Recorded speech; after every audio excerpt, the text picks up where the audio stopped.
Today's painting is called Ranchero. As usual, I'm going to be working from a reference photo. This is the reference photo, and this is the Photoshop tweaked version. If you've been following my videos, you know this is something I almost always do. I prep the reference image in Photoshop by using 2 or 3 filters to remove detail and make the color areas easier to see.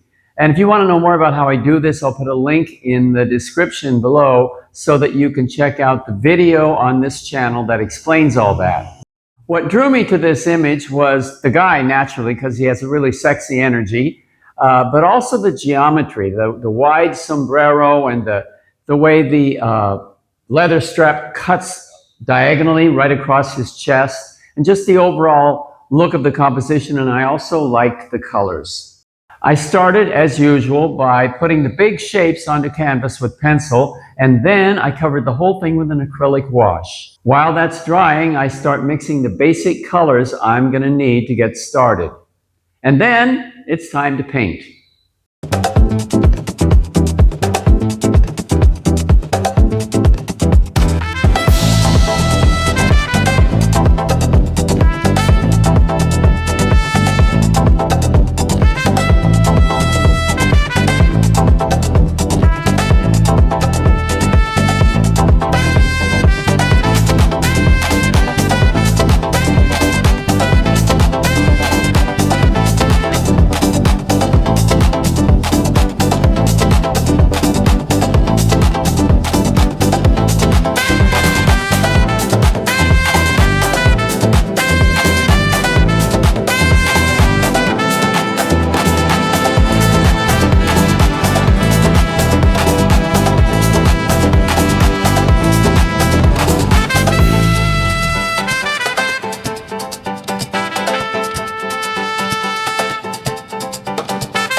The painting is called Ranchero.